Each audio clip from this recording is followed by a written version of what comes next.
मैं आपके लिए एक बहुत अच्छी कहानी निकाल कर लाया हूं और यह कहानी हर कंपटीशन एग्जाम्स की तैयारी करने वाले विद्यार्थी को पता होनी चाहिए, है ना। मैथ्स में कितनी ताकत है, चक्र वृद्धि ब्याज में कितनी ताकत है ना, और गुणा में कितनी ताकत है, यह आपको पता होनी चाहिए। तो एक छोटी सी कहानी एक एग्जाम्पल के माध्यम से मैं आपको देना चाहूंगा। 2 मिनट की कहानी है, इसको ध्यान से सुनिएगा। इस चेस की मुझे यहां पे जरूरत पड़ेगी। चेस आप सबने, कैरम, शतरंज आप सभी ने खेला होगा। बहुत बड़ी कहानी है, शॉर्ट में मैं आपको सिखाता हूं। आपको उससे क्या लर्निंग है, आपको क्या सीखना है, वो बात मैं आपको बस बता रहा हूं।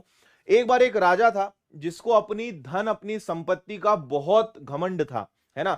उसको लगता था कि पूरे देश में, पूरी पृथ्वी पर जितना धन मेरे पास है, जितनी संपदा, जितना अनाज, जितना भंडार मेरे पास है, वो किसी के पास नहीं है, और कोई मुझसे कुछ भी मांग ले मैं उसको खाली हाथ जाने ही नहीं दूंगा। बहुत घमंड था।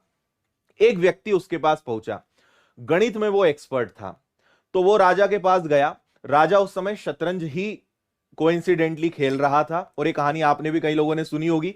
तो राजा उस समय शतरंज खेल रहा था और वो व्यक्ति वहां पहुंचा।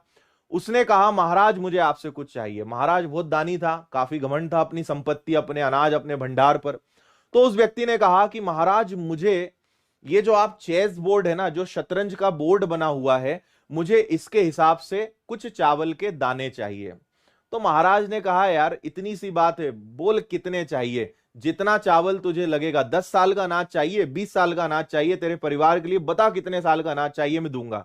बोले, महाराज बहुत ज्यादा नहीं चाहिए, ठीक है, बहुत ज्यादा नहीं चाहिए, बस आप हर एक बॉक्स पे पिछले बॉक्स की तुलना में दुगने अनाज, दुगने चावल के दाने रखते जाना। मान लीजिए यहां पे आपने 1 दाना रखा, तो महाराज यहां 2 रख देना, यहां 4 रख देना, यहां 8 रख देना, यहां 16 रख देना, यहां 32 रख देना, यहां 64 रख देना, यहां 128 रख देना। और बस महाराज ऐसा करते करते मुझे ये जो 64th बॉक्स है, इस पर जितने अनाज के दाने आए, इतने सब मुझे इकट्ठा करके दे देना, ठीक है।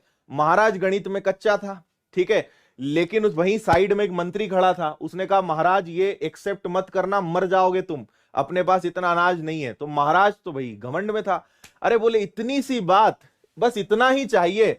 मंत्रियों, जो 64वें बॉक्स पे जितने चावल के दाने आ जाएं, वो सब इकट्ठा करके इस व्यक्ति को दे दो और इसको बताओ कि इसने किससे टक्कर ली है। मंत्री ने उसको समझाया, महाराज नहीं समझे।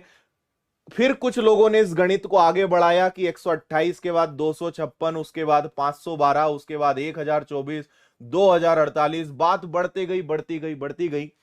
ज्यादा आगे नहीं बढ़े, वो केवल 30-40 बॉक्स तक बढ़े और उसके सिपाही दौड़ते हुए आए। बोले, महाराज पूरे राज्य में भी अगर चावल के दाने इकट्ठे करेंगे ना, तो इतने चावल के दाने नहीं मिलेंगे जितने ये इंसान मांग रहा है। महाराज ने कहा, क्या बात कर दी, ऐसा कैसे हो सकता है। फिर महाराज को उन्होंने गणित सिखाया, और वो गणित आपके काम का है। यहां पर क्या होता है भाई, शुरुआत में लगता है कि 1 का दुगना 2, 2 का दुगना 4, 4 का दुगना 8, 8 का दुगना 16। आप भी अभी ज्यादा कैलकुलेट नहीं कर पा रहे होंगे, आप सोच रहे होंगे क्या होगा यार, 64 बॉक्स पे कितने आएंगे ऐसे, ठीक है। आप अगर यहां के साथ हुआ कि उन्होंने जितने वीडियोस बनाए, लोगों ने वीडियो को कट कर करके और केवल अपने व्यूज पाने के लिए उन वीडियो का अनर्थ कर दिया। और मैं एक सबसे बड़ी बात यहां कहना चाहता हूं कि यहां सबसे बड़ी गलती अगर है तो हम व्यूअर्स की है या ऑडियंस की है, क्योंकि हम भी हमेशा वीडियो कोई भी करने का डिसीजन लिया। उस साल मैंने 11 गवर्नमेंट जॉब्स में फाइनल सिलेक्शन लिया, और यहां पे मैंने एक रिस्क ली और उस पोस्ट को मैंने ज्वाइन नहीं किया। सबने मुझे बोल दिया कि ये लड़का तो पागल हो चुका है। एक वेल सेटल्ड लाइफ